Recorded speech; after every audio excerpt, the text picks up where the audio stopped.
हरे कृष्ण। तो आज के इस सेशन में हम कवर कर रहे हैं Bhagavad Gita as it is chapter 9 text number 33। तो आज के श्लोक में भगवान यहाँ पे कहते हैं कि चाहे एक व्यक्ति ब्राह्मण हो या भक्त हो या नहीं तो राजर्षय किंग एक राजा हो सकते, ये सभी इस भौतिक संसार में रहते हुए भक्ति योग का पालन करते हुए भगवान भी कहते हैं प्राप्य भजस्व माम, भक्ति योग का पालन करते हुए भगवान का भजन करते हुए हम सभी भगवान के धाम को वापस जा सकते हैं। तो आज के श्लोक में भगवान इसी विषय को यहाँ पे समझाते हैं। जैसे इससे पहले के श्लोक में हम देख सकते हैं टेक्स्ट नंबर 32 में भगवान यहाँ पे कहते हैं कि भगवान की जो भक्ति मार्ग है, इस भक्ति मार्ग कोई भी अपना सकता है, इसके लिए कुछ भी कंडीशन लागू नहीं होता है। ऐसा नहीं कि जो लोग ब्राह्मण के कुल में जन्म लेते हैं सिर्फ वही मोक्ष प्राप्ति कर सकते हैं, या जो बड़े बड़े राजा के घर में पैदा होते हैं, राजवंश में पैदा होते हैं, सिर्फ वही मोक्ष के हकदार है और मोक्ष के लिए प्राप्त कर सकते हैं, नहीं। डिवोशनल सर्विस या भगवान कृष्ण की जो भक्ति है ये इतना सरल है और ये सभी लोगों के लिए है। जैसे पिछले श्लोक में भगवान ने कहा था इवन अ लो बॉर्न पर्सन, मतलब जैसे कोई चंडाल हो सकता है, या नहीं तो एक शूद्र हो सकता है, एक वैश्य हो सकता है, या नहीं तो कोई औरत हो सकती है। ये लोग भी मोक्ष की प्राप्ति करने के लिए भगवान की भक्ति का पालन कर सकते हैं। भगवान की भक्ति करते हुए वो भी शुद्ध भक्त बन सकते हैं और भगवान के धाम को वापस जा सकते हैं। तो ये सुविधा उन लोगों के लिए भी दिया गया है। तो ये विचार भगवान ने पिछले श्लोक में कहा। तो आज के श्लोक में भगवान इसी विचार को कंटिन्यू करते हुए यहाँ पे कहते हैं कि जब भगवान की भक्ति करने का अवसर इन लोगों को भी दिया गया है, तो हम ब्राह्मण के बारे में या एक भक्त के बारे में या एक राजा के बारे में हम क्या कह सकते हैं? उन लोगों के लिए भी ये अवसर ऑलरेडी दिया गया है। तो ये विचार आज के श्लोक समझाते हैं। तो इस प्रकार के कंपैरिजन भगवान यहाँ पे क्यों करते हैं? क्योंकि शास्त्रों में हम देखते हैं शास्त्रों को पढ़ना, उसका मनन करना, उसे समझने का प्रयास करना, इन सभी विचारों को कुछ रिस्ट्रिक्शन डाल दिया जाता है। जैसे शास्त्रों का जो मंत्र होता है उन्हें सिर्फ एक ब्राह्मण ही उच्चार कर सकता है, ब्राह्मण के अलावा अन्य लोगों को इन शास्त्रों का मंत्र उच्चारण करना वहाँ पे रेकमेंड नहीं किया जाता। जो ब्राह्मण के अलावा जो अन्य वर्ग के लोग होते हैं उन्हें शास्त्रों को उच्चार नहीं करना है या शास्त्रों का अध्ययन नहीं करना है। इसी प्रकार हम देखते हैं हमारे इतिहास में जहाँ पे शूद्र या वैश्य इन दोनों क्लासेस और साथ में स्त्री जो औरत होते हैं उन लोगों के लिए भी शास्त्रों को अध्ययन करना मना किया जाता था। अगर वो लोग इसे पढ़ने का प्रयास भी करते थे तो उनके पास इतनी क्षमता नहीं होता कि वो इन शास्त्रों के विचारों को समझ पाए, उसे अंडरस्टैंड कर पाए या उसे अपने जीवन में इम्प्लीमेंट कर पाए। तो इसीलिए हम देखते हैं शास्त्रों के बहुत सारे भागों में इस प्रकार की एक रिस्ट्रिक्शन डाल दिया जाता है कि शास्त्रों को कौन पढ़ना चाहिए और किस वर्ग के लोग पढ़ना चाहिए। तो अगर कोई इस प्रकार की रिस्ट्रिक्शन भगवान की भक्ति योग में डालने का प्रयास करेंगे तो वो पॉसिबल नहीं है, क्योंकि स्वयं भगवान यहाँ पे समझाते हैं कि ये जो रिस्ट्रिक्शन शास्त्रों के कुछ भाग में दिया जाता है वो एक्चुअली भक्ति योग के लिए अप्लाई नहीं होता। तो देखिए भक्ति योग जो है ये एक प्रकार का फ्री वे हम कह सकते हैं, जहाँ पे कोई भी रिस्ट्रिक्शन नहीं है, कोई सिग्नल नहीं है, कोई स्टॉपेज नहीं है, कोई भी उस मार्ग में जा सकता है, हर एक उस मार्ग में जा सकता है। और उस मार्ग का उपयोग करते हुए वो भगवान तक पहुंच सकते हैं। तो जैसे हम हाईवे पे जाते हुए अगर वहाँ पे बोर्ड का रहेगा फ्री वे, तो मतलब क्या होता है, उस फ्री वे में सभी गाड़ी जा सकते हैं, चाहे वो वीआईपी गाड़ी हो सकता है या कुछ नॉर्मल पैसेंजर गाड़ी हो सकती है या नहीं तो लोडेड व्हीकल हो सकता है। तो सभी वाहन वहाँ से जा सकते हैं और वहाँ पे कोई सिग्नल नहीं होगा, कोई हम्प्स नहीं होंगे, कोई रोड ब्लॉकेज नहीं होगा, तो उसे कहते हैं फ्री वे। तो इसी प्रकार इस आत्म साक्षात्कार के मार्ग में भक्ति योग जो है वो हमारे लिए एक प्रकार का फ्री वे दिखाता है, जहाँ पे शास्त्रों में ये रिस्ट्रिक्शन डालते हैं कि शास्त्रों का अध्ययन करना या इन सभी कार्यों करने के लिए सिर्फ ब्राह्मण ही होना चाहिए, अन्य लोग नहीं कर सकते। तो ये रिस्ट्रिक्शन शास्त्रों में दिखाई देते हैं, लेकिन वही भक्ति योग में ये रिस्ट्रिक्शन नहीं होते।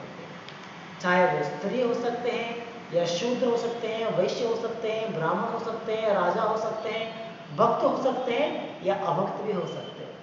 सभी लोगों के लिए यह अवसर दिया गया है कि वो भगवान की भक्ति में अपने आप को समर्पित करें, भगवान की भक्तियों का पालन करें और मोक्ष की प्राप्ति कर सके। तो ये सुविधा सभी लोगों के लिए दिया गया है। तो इसीलिए भगवान इन दोनों श्लोकों में इस प्रकार की कंपैरिजन करते हुए यहाँ पे हमें समझा रहे हैं। तो इन दोनों श्लोकों में सिमिलैरिटी क्या है, वो है चाहे आप किसी भी वर्ग में क्यों ना आए, आप फिर भी भक्ति योग का पालन कर सकते हैं, हम भक्त बनने का प्रयास कर सकते हैं। तो यही सिमिलैरिटी है इन दोनों श्लोकों में। तो भावार्थ में प्रभुपाद यहाँ पे भावार्थ के प्रारंभ में ही कहते हैं कि भौतिक संसार में हम अलग अलग प्रकार के कैटेगरी ऑफ पीपल देख सकते हैं। इसी शास्त्रों में ही हमें 4 वर्णों में विभाजन किया जाता है। 4 वर्ण इस प्रकार से हैं कि ब्राह्मण, क्षत्रिय, वैश्य और शूद्र। इसी प्रकार 4 आश्रम में भी हमें विभाजन किया जाता है, ब्रह्मचारी, गृहस्था, वानप्रस्था और सन्यासी। तो ये हो गया शास्त्रों के अनुसार, मतलब भगवान के जो गुण और कर्म उसके अनुसार हमारी समाज का विभाजन। इसके अलावा भी हम बहुत सारे विभाजन को देख सकते हैं, जहाँ पे कुछ लोग ज्ञानी हैं, कुछ लोग भक्त हैं, कुछ लोग कर्मी हैं, कुछ लोग कर्म योगी हैं, कुछ लोग अष्टांग योगी हैं, कुछ लोग नास्तिक हैं। तो इस प्रकार बहुत सारी क्लासिफिकेशन अलग अलग स्तर पे या अलग अलग विचारों के द्वारा अलग अलग प्रकार की डिवीजन हम देख सकते हैं समाज में। तो इन सभी डिवीजन को without interfering with their division, उनकी कोई भी विभाग हो सकता है, कोई भी अंश हो सकता है, इन सभी के अलावा उन सभी लोगों को, सभी कैटेगरी ऑफ लोगों को भगवान की भक्ति करने का एक अवसर जो है वो समान दृष्टि से प्राप्त हो रहा है। तो यही विचार भावार्थ के प्रारंभ में प्रभुपाद समझाते हैं। In this material world there are classification of people, बहुत सारे वैरायटी है, बहुत सारे वर्ग है, लेकिन इसके बावजूद सभी लोगों के लिए अवसर प्राप्त हो रहा है कि वो भगवान की भक्ति करें, भगवान का भक्ति का पालन करें। तो ये डिपेंड होता है हर एक जीव की स्वेच्छा के ऊपर कि वो अपने लिए दिए गए स्वेच्छता का, अपने लिए दिए गए स्वतंत्रता का इस्तेमाल करते हुए अगर वो चाहते हैं तो भगवान की भक्ति कर सकते हैं, अगर वो नहीं चाहते तो भगवान की भक्ति से दूर निकल जा सकते हैं। तो ये हमारे लिए, ये हमारी चॉइस है, ये हमारी स्वतंत्रता है जो हम यूज कर सकते हैं। अवसर तो सभी को प्राप्त है। तो जब हमने कल के क्लास में इस 9th चैप्टर को रिवाइज कर रहे थे तो उसे हमने एक श्लोक में देखा है, जब भगवान कहते हैं कि भगवान सभी लोगों के लिए समान है, वो किसी के मित्र नहीं, किसी के शत्रु नहीं, किसी के आप्त नहीं और किसी के दूर नहीं है, सभी लोगों के भगवान समान कहते हैं। तो इसके लिए एक उदाहरण दिया जाता है, जैसे कि सूरज जो है, सूरज की रोशनी जो है वो इस संसार में समान दृष्टि से फैलता है। अगर हम सूरज की रोशनी का इस्तेमाल करना चाहते हैं, हमारे शरीर को सूरज की किरण से हम उसकी एनर्जी को लेना चाहते हैं, तो सभी लोगों के पास ये अवसर दिया गया है कि वो अपने घर से बाहर आए, सूरज की रोशनी में आए, सूरज की रोशनी उनके ऊपर पड़ने जैसे वो बाहर आ सकते हैं। तो ये अवसर सभी लोगों के पास है। लेकिन अगर मान लीजिए एक व्यक्ति अपने आप को एक कमरे के अंदर बंद कर लेता है और वहाँ पे सभी दरवाजा, खिड़की, वेंटिलेशन सब कुछ उसने पैक कर दिया है ताकि सूरज की रोशनी उस कमरे के अंदर नहीं आना चाहिए, भीतर नहीं आना चाहिए। तो इस प्रकार अगर वो सब कुछ बंद करते हुए अंदर बैठ जाता है और सोचता है कि अरे मैं तो सूरज की रोशनी से वंचित हूँ, मुझे सूरज की रोशनी नहीं पहुँच पा रहा, तो इसमें गलती किसकी होती है? क्या ये सूरज की गलती है या उस व्यक्ति की गलती है? तो हम समझ सकते हैं यहाँ पे तो गलती उस व्यक्ति का है, ना कि बल्कि सूरज का, क्योंकि सूरज तो सभी के लिए समान दृष्टिकोण से अपना रोशनी दे रहा है, वो तो अवेलेबल है बाहर। अगर ये व्यक्ति अपने घर से बाहर निकलेगा या अपनी खिड़की खोलेगा, दरवाजा खोलेगा, तो सूरज की रोशनी उसे प्राप्त हो सकती है। लेकिन उसने अपनी स्वेच्छता का इस्तेमाल करते हुए वो अपने आप को उस बंद कमरे में अंदर रखना चाहता है और वो ब्लेम करता है कि देखो सूरज तो पार्शियल है, मुझे तो सूरज की रोशनी नहीं मिल रहा है। तो इसी प्रकार भगवान की कृपा जो है वो सभी लोगों को अवेलेबल है यहाँ पे, चाहे वो किसी भी वर्ग में हम लोग हो सकते हैं, चाहे हम स्त्री हो सकते हैं या पुरुष हो सकते हैं, ब्राह्मण हो सकते हैं, शूद्र हो सकते हैं, सभी लोगों के लिए भगवान की कृपा उपलब्ध है। भगवान की भक्ति करने का एक अवसर जो है वो उपलब्ध है। ये हमारे ऊपर निर्भर करता है कि क्या हम अपनी स्वतंत्रता का इस्तेमाल करते हुए भगवान की भक्ति करना चाहते हैं या उसका दुरुपयोग करते हुए भगवान की भक्ति से दूर जाना चाहते हैं। So it is our independence, it is our choice, we have to make the decision.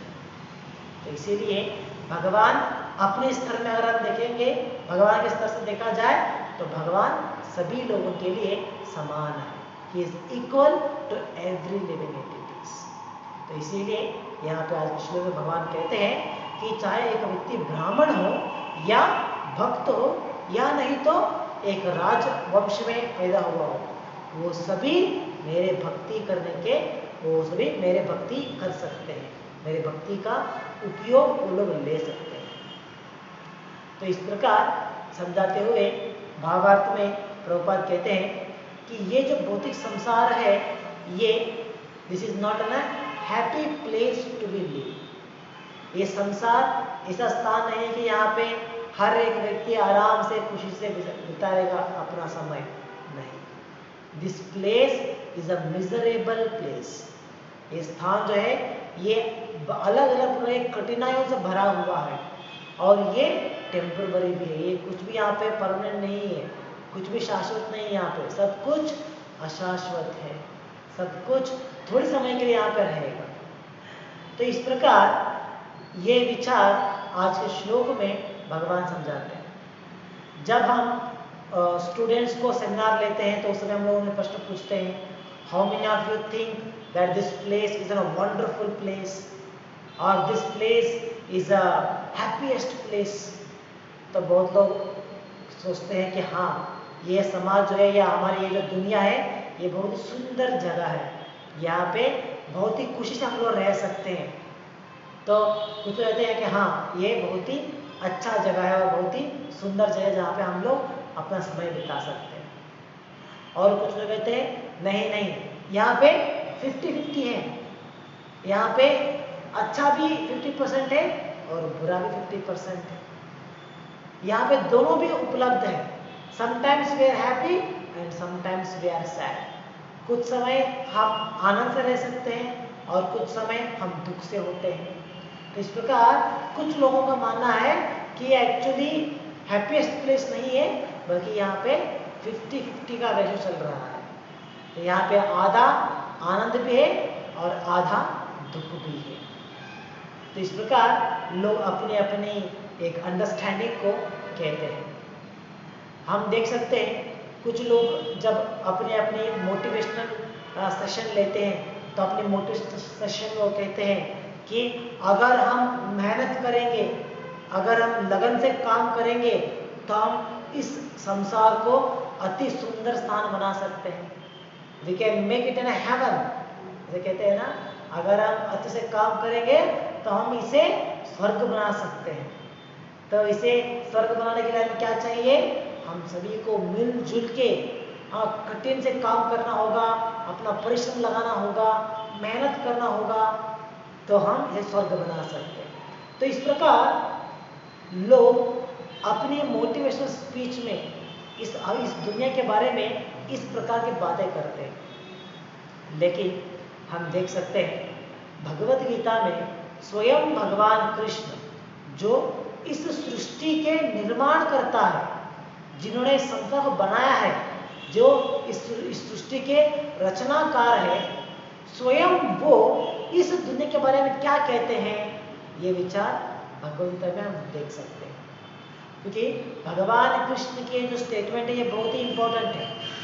ये कोई रास्ते में चलता हुआ व्यक्ति क्लेम नहीं कर रहा है कि ये संसार किस प्रकार से है, नहीं, बल्कि ये क्लेम वो कर रहे हैं जिन्होंने इस संसार को बनाया है, जिन्होंने इस सृष्टि की रचना किया है, वो इस विचार को क्लेम कर रहे हैं कि संसार किस प्रकार से है, ये दुनिया किस प्रकार से है, इसका लक्षण क्या है, ये स्वयं इसके निर्माणकर्ता कहते हैं। तो इसीलिए भगवान के वाक्य को हमें अहमियत देना चाहिए, इम्पोर्टेंस देना चाहिए, और हम समझ सकते हैं कि भगवान के वाक्य के द्वारा कि ये जगह या ये जो दुनिया है, जो संसार है, ये आनंद से भरा हुआ नहीं है, ना ही ये 50-50 रेशो में चल रहा है। ऐसा नहीं कि यहाँ पे आधा अच्छा है आधा बुरा है, नहीं, बल्कि भगवान कहते हैं this place is a miserable place. देखिए ये तो 100% it is a miserable place, it is filled with problems, बहुत सारी कठिनाइयों से भरा हुआ है संसार। तो ये वाक्य कौन कहते हैं? ये मैं या आप कोई और व्यक्ति के नहीं कह रहा है, बल्कि स्वयं भगवान कह रहे हैं। और कहाँ पे कहते हैं? आज के श्लोक में हम देख सकते हैं, आज के श्लोक में इसका एक उल्लेख है। भगवान कहते हैं अनित्यम असुखम लोकम। अनित्य, अनित्य मतलब क्या है? It is temporary. नित्य, नित्य मतलब है एटर्नल, शाश्वत, और अनित्य मतलब क्या है? It is temporary. तो भगवान कहते हैं ये संसार जो है ये टेम्पररी है।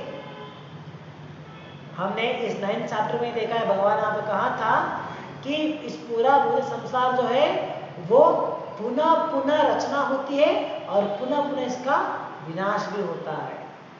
तो यहाँ पे सिर्फ हम आप या ये वस्तु इतना ही टेम्पररी नहीं है, बल्कि ये पूरा संसार ही टेम्पररी है।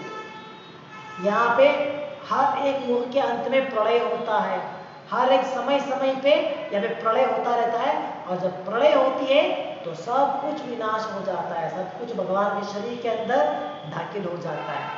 और जब समय आती है रचना करने का, तो फिर से भगवान के शरीर से ये प्रकृति बाहर आती है और उसकी रचना होती है।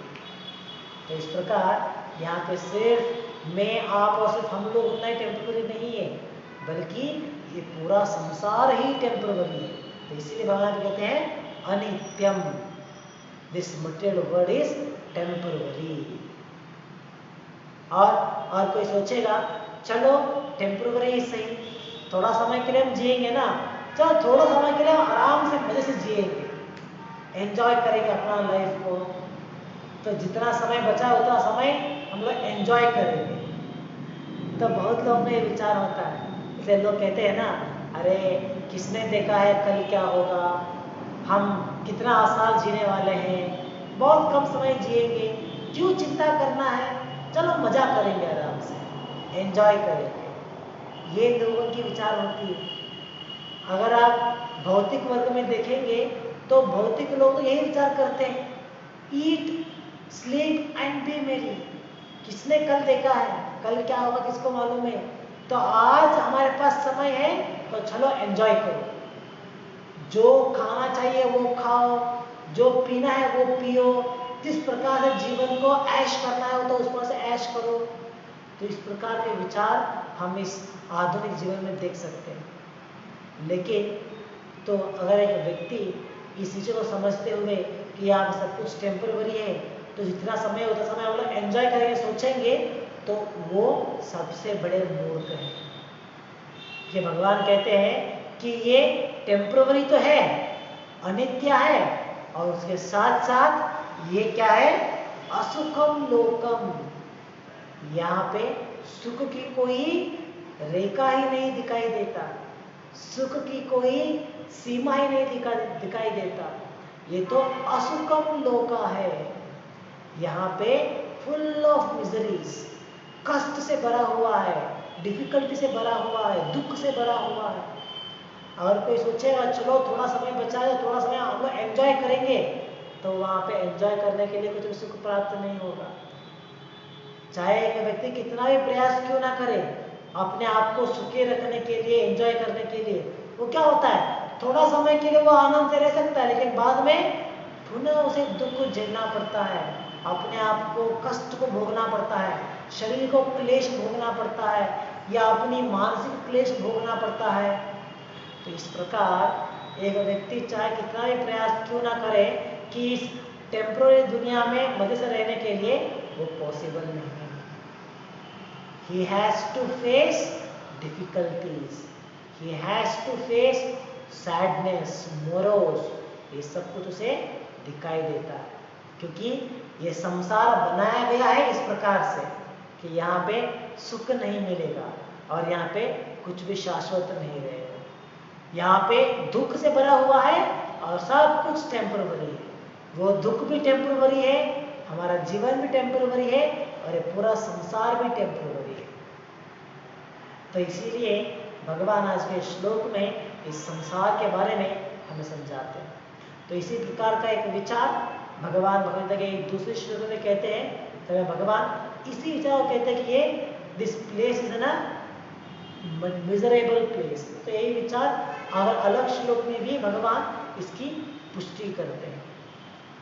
तो हम देख सकते हैं जब एक व्यक्ति, मान लीजिए कोई यंगस्टर है, वो सोचता है कि चलो मुझे अपना जीवन एंजॉय करना है। हम तो आजकल देखते हैं यंगस्टर्स में स्पेशली, उनका विचार क्या होता है? जितना जल्दी मेरा कॉलेज खत्म होगा, मैं कॉलेज से बाहर आऊँगा तो मैं एंजॉय करूँगा। कॉलेज लाइफ में एंजॉय कर रहे हैं वो लोग, इंद्र तृप्ति करने का प्रयास कर रहे हैं, लेकिन वहाँ पे लिमिटेशन है, क्योंकि धन नहीं होता उनके पास, या फ्रीडम नहीं होता, पेरेंट्स होते हैं। इसलिए वो क्या सोचते हैं, चलो एक बार मेरा कॉलेज खत्म हो जाता है तो मैं एक कोई बड़ा शहर को चला जाऊंगा, वहाँ पे बड़ा जॉब मिलेगा, अच्छी नौकरी मिलेगी। तो अच्छी नौकरी प्राप्त करने के बाद अच्छा तनख्वाह मिलेगा, अच्छी पेमेंट मिलेगा। तो जब मेरे पास इतना सारा पैसा आ जाएगा तो क्या करूँगा? मैं एंजॉय करूँगा। हर दिन मैं पब को जाऊँगा, बाहर जाऊँगा, स्त्रियों के साथ में मौज कर सकता हूँ, साइट सीइंग जा सकता हूँ, वीकेंड में पार्टी कर सकता हूँ। तो इस प्रकार वो इतना प्रयास करते हैं सुख प्राप्त करने के लिए, एंजॉय करने के लिए, लेकिन आप देख सकते हैं उनके जीवन में वो चाहे कितना भी प्रयास क्यों ना करें, उनकी जो सुख वो प्राप्त कर रहे हैं वो टेम्पररी होता है, और वो एक्चुअली में सुख होता भी नहीं, क्योंकि उसी के कारण से वो अलग प्रकार के दुख को भोगना पड़ता है उन्हें। इसलिए वो एंजॉय करने के लिए वो स्मोकिंग करते हैं, ड्रिंक्स करते हैं, तो क्या होगा?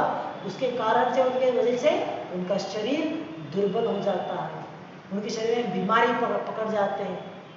तो इस प्रकार वो सुख प्राप्त करने जो भी कार्य करते हैं, उस कार्य से उन्हें सुख नहीं मिल रहा है, बल्कि वहाँ पे उन्हें दुख मिल रहा है, प्रॉब्लम्स मिलती है, डिफिकल्टी मिलता है। तो ये हम लोग प्रैक्टिकली देख सकते हैं। जो भी व्यक्ति अपने आप को एंजॉय करने का प्रयास कर रहा है, वो अपनी कार्य से एंजॉय नहीं कर पाता है, बल्कि प्रॉब्लम्स को फेस करता है, डिफिकल्टी फेस करता है, दुख को फेस करता है। तो इसका कारण यही है कि भौतिक संसार इस प्रकार से बनाया गया है कि ये टेम्पररी है और ये फुल ऑफ मिजरी से भरा हुआ है। तो इसीलिए प्रभुपाद भावार्थ में कहते हैं कि because of this temporary place and this miserable place no gentleman should live here. Bhakti Siddhanta Saraswati Thakur जो हमारे परम गुरु है, तो वो अपनी कमेंट्री में कहते हैं that this place is not meant for a gentleman. ये संसार जो है एक अच्छी व्यक्ति के लिए, एक अच्छा व्यक्ति के लिए दुनिया नहीं बनाया गया है। एक अच्छा व्यक्ति जो है उसके लिए तो भगवान का धाम है। This place is meant for suffering. तो इसीलिए आचार्य इस संसार को एक कंपैरिजन में कहते हैं कि ये जो संसार है, हमारे जो मटेरियल वर्ल्ड है, इसे कंपेयर किया जाता है अ पब्लिक टॉयलेट। एक पब्लिक टॉयलेट की बात ही है। तो पब्लिक टॉयलेट कोई पसंद नहीं करता, चाहे वो कितना भी अच्छा क्यों ना हो, फिर भी कोई उसे पसंद नहीं करता है। तो पब्लिक टॉयलेट में अगर कोई जाने का इच्छा नहीं लगता है, लेकिन फिर भी कुछ कारणों की वजह से उसे अगर वहां पे जाना भी पड़े, तो उसका प्रयास क्या होता है, जितना जल्दी हो सके वहां पे अपना काम खत्म करे और वहां से बाहर भागे। तो यही उसका प्रयास होता है ना। हम लोगों को तो एक्सपीरियंस होता है, जब आप स्टेशन में जाएंगे या किसी बस स्टैंड में जाएंगे, कहीं बाहर जाएंगे, तो एक्सपीरियंस हुआ रहेगा। जितना जल्दी होता है हम हैंकर करते कि हाँ यहाँ से बाहर जाना है। तो आचार्य इस भौतिक संसार को पब्लिक टॉयलेट से कंपेयर करते हैं। तो इसीलिए हमें इस संसार में परमानेंटली रहने का प्रयास नहीं करना है। चलो हम यहाँ पे सेटल्ड हो जाएंगे, यहीं पे हमें हमारा झंडा गाड़ के हम लोग बैठ जाएंगे, नहीं। This place is not meant for us. Actually this place is not meant for anybody. किसी भी व्यक्ति के लिए स्थान नहीं बनाया गया। एक्चुअली ये सिर्फ दुख का आगर है। तो इसीलिए हमारे लिए या आपके लिए, किसी भी व्यक्ति के लिए ये स्थान सही नहीं है। तो इसीलिए भगवान यहाँ पे कहते हैं इमं प्राप्य भजस्व माम।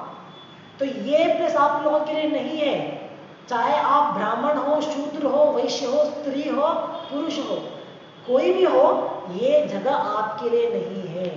तो इसीलिए आपको क्या करना है, भजस्व माम, मेरी भजन करते हुए, मेरी भक्ति करते हुए आपको क्या करना है, प्राप्य, आपको मुझे प्राप्त करना है, मेरे धाम को प्राप्त करना है।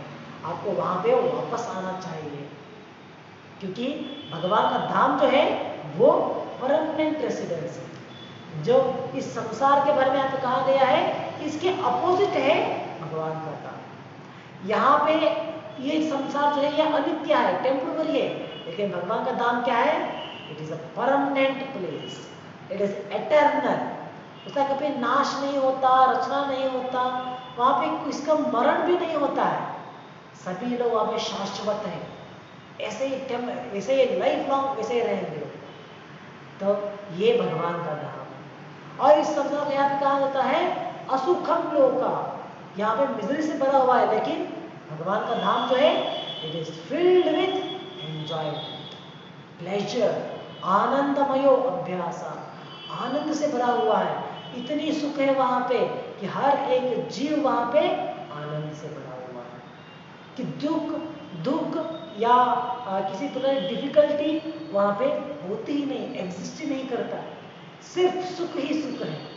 जो सुख हम यहाँ पे प्राप्त करने का प्रयास कर रहे हैं वो एक्चुअली यहाँ पे नहीं है, बल्कि वो भगवान के धाम में है। इसीलिए भगवान आप कहते हैं, भगवान यहाँ पे हमें अर्ज कर रहे हैं कि इसीलिए आप लोग यहाँ पे छोड़ दो और मेरे धाम को वापस आ जाओ। तो ये अवसर कि यहाँ पे छोड़ के मेरे धाम को आ जाओ, ये अवसर भगवान किसको दे रहे हैं, सभी लोगों को दे रहे हैं। शास्त्रों में मोक्ष का मार्ग सिर्फ ब्राह्मणों को दिया गया है, लेकिन भगवान यहाँ पे इस मोक्ष का मार्ग सभी लोगों के लिए दे रहे हैं। एक स्त्री शास्त्रों का अध्ययन नहीं कर सकते, लेकिन भगवत गीता का अध्ययन करते हुए भक्त बन सकते हैं। एक वैश्य या एक शूद्र वो शास्त्रों में दिए गए मंत्र को उच्चारण नहीं कर सकता है, लेकिन हरे कृष्ण महामंत्र का जप करते हुए भगवान के धाम को जा सकता है। तो देखिए भगवान की कृपा कितना है हम लोगों के ऊपर कलयुग में स्पेशली भगवान की कृपा सभी जीवों के ऊपर भरा हुआ है, तो इसीलिए सभी लोगों के लिए भगवान अवसर देते हैं। और भगवान तो यहाँ पे उन्हें बुला भी रहे हैं कि अरे यहाँ पे मत रहो, यहाँ पे रहने की स्थान नहीं है, आप लोग मेरे धाम को आ जाओ। और मेरे धाम को कैसे आना है वो मार्ग में भगवान यहाँ पे समझा रहे हैं। भजस्व मां बाय परफॉर्मिंग भक्ति योगा और डिवोशनल सर्विस।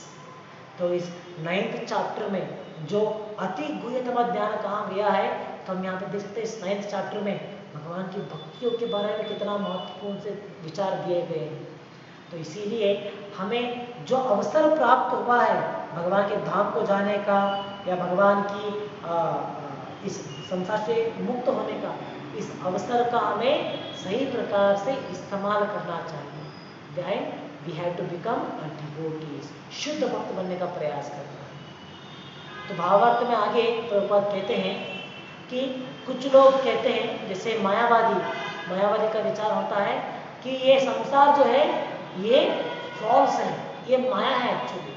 मतलब क्या है, जैसे मैं बात कर रहा हूँ, आप लोग सुन रहे हो, ये सब कुछ इल्यूजन है उनके अनुसार, ये कुछ भी सत्य नहीं है, ये असत्य है उनके अनुसार। तो असत्य कैसे हो सकता है? मैं तो बात कर रहा हूँ और ये तो एग्जैक्ट सत्य है, ये तो सही है, और आप लोग सुन रहे हैं, ये भी सही है, ये असत्य कैसे हो सकता है?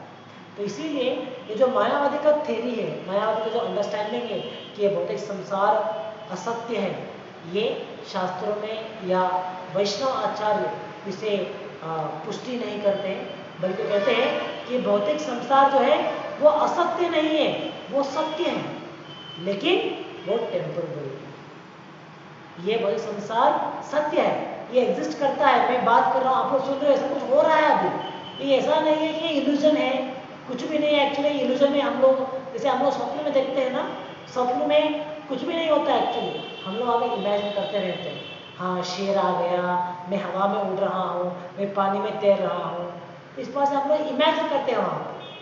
तो ये संसार इस प्रकार की असत्य नहीं है, ये एक सत्य है। मैं बात कर रहा हूँ, आप लोग सुन रहे हो, और ये सब कुछ सत्य है, ये चल रहा है, इल्यूजन नहीं है। तो इसलिए वैष्णव आचार्य से कहते हैं that this material world is not an illusion, ये असत्य नहीं है बल्कि सत्य है, लेकिन ये टेम्पररी है। सत्य है लेकिन ये ज़्यादा समय नहीं लेता, ये टेम्पररी में चलता है। तो ये वैष्णव आचार्य का वर्णन है, उनका वाक्य।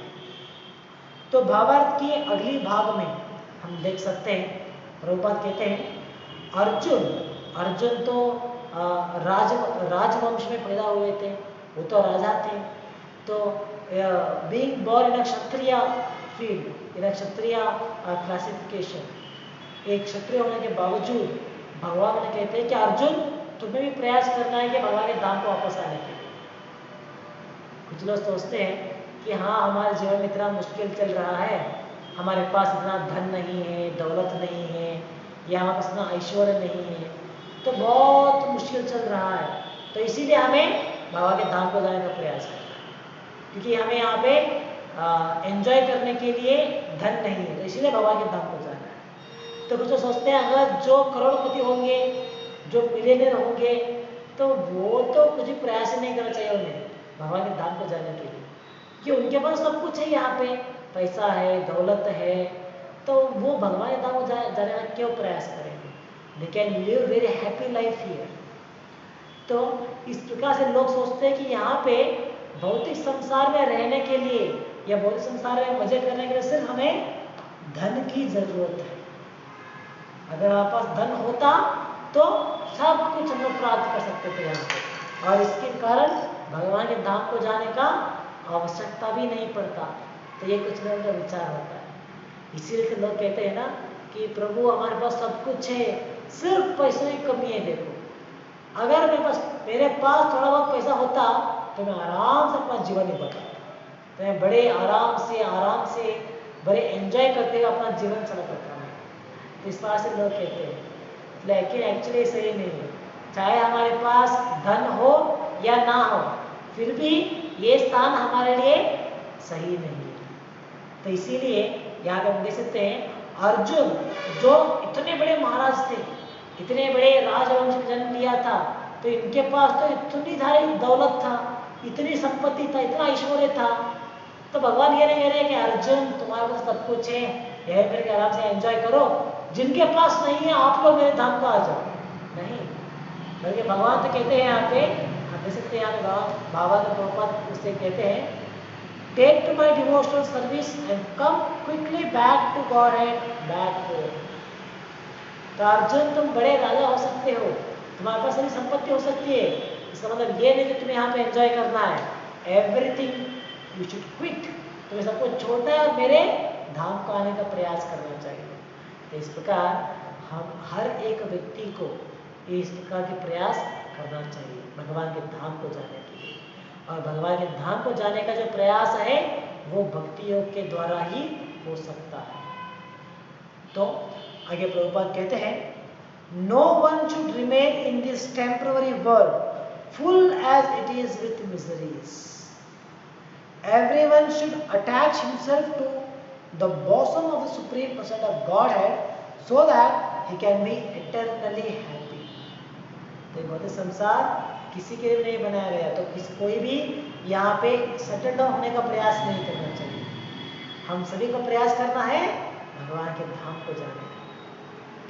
जैसे हम लोग सोचते हैं ना, अगर लोग कहते हैं कि हाँ क्या आपका बेटा सेटल हो गया, क्या आपकी बेटी सेटल हो गई है, तो इसका मतलब क्या है, अगर उसके पास एजुकेशन कंप्लीट हो गया, अच्छा नौकरी मिल गया है और शादी हो गया है और एक अपने लिए ओन हाउस हो गया, अपने लिए घर बना लिया और फैमिली हो गया, तो उसका मतलब है वो सेटल्ड हो गया। सेटल्ड मतलब क्या है, उसके लिए और कुछ अभी हासिल करने का कुछ भी नहीं है, आराम से अपना जीवन बिता सकता है। तो ये लोगों का विचार है सेटल डाउन मतलब, लेकिन this is not a place to settle down actually. ये स्थान जो है सेटल डाउन होने का स्थान नहीं है, बल्कि यहाँ से हमें बाहर निकलने का प्रयास करना है। So this is not a place for settling down. तो हमें हर एक व्यक्ति को भगवान के धाम को जाने का प्रयास करना चाहिए। और भगवान के धाम को कैसे जा सकते हैं, ये विचार इस श्लोक में दिया गया है। प्रभुपाद कहते हैं, अगर हम भगवान की पाद को, भगवान के लोटस फीट को अटैच होंगे, भगवान की भक्ति करें, तो क्या होगा, हम भगवान के धाम को जा सकते हैं और वहाँ पे we can live eternally happy. शाश्वत रूप से आनंद से हम लोग वहाँ पे जीवन बिता सकते हैं। तो आगे प्रभुपाद कहते हैं, the devotional service of the supreme Lord is the only process by which all problems of all classes of men can be solved. सभी वर्ग के लोगों की सभी प्रॉब्लम्स, उसका सॉल्यूशन एक ही है और वो है डिवोशनल सर्विस अनटू कृष्णा। भगवान के प्रति भक्ति करना ही सभी लोगों का सभी प्रॉब्लम्स के लिए सॉल्यूशन है। तो इस प्रकार हम भक्ति योग का सहायता से इसका पालन करते हुए हमें शुद्ध भक्त बनने का प्रयास करना चाहिए। तो टेक्स्ट नंबर 33 और 32 इन दोनों श्लोक से हम इस चीज़ को समझ सकते हैं कि डिवोशनल सर्विस कितना इम्पोर्टेंट है और ये अवसर में दिया गया है, हमें इसका इस्तेमाल करते हुए हमें शुद्ध भक्त बनने का प्रयास करना। बाकी जो भी कार्य है वो सब कुछ सेकेंडरी है। हमारी फैमिली लाइफ या फाइनेंशियल लाइफ या हमारी एजुकेशनल लाइफ, करियर, ये सब कुछ सेकेंडरी होता है। प्राइमरी है डिवोशनल लाइफ और इसका हमें सही प्रकार से पालन करना चाहिए। इसलिए प्रभुपाद आखिर में कहते हैं, everyone should therefore take to Krishna consciousness and make his life perfect. Krishna भावनामृत का पालन करते हुए हमें हमारे जीवन को संतुष्ट बनाना है या हमारे जीवन का परिपूर्णता को प्राप्त करने का प्रयास करना चाहिए। इसके अलावा जो भी कार्य हम करेंगे वो सब कुछ वेस्ट ऑफ टाइम है और नहीं तो सिर्फ टाइम भी क्या चलेगा, लेकिन अगर हमें अपना जीवन को सही इस्तेमाल करना है, अपना जीवन का उद्देश्य को पूरा करना है, then we have to become Krishna conscious. तो यही आज के श्लोक से और भावार्थ से हम समझ सकते हैं। तो यहाँ हम समाप्त करेंगे आज के लिए। ग्रंथराज श्रीमद् भगवत गीता की जय। जगत गुरु श्रील प्रभुपाद की जय। हरे कृष्ण।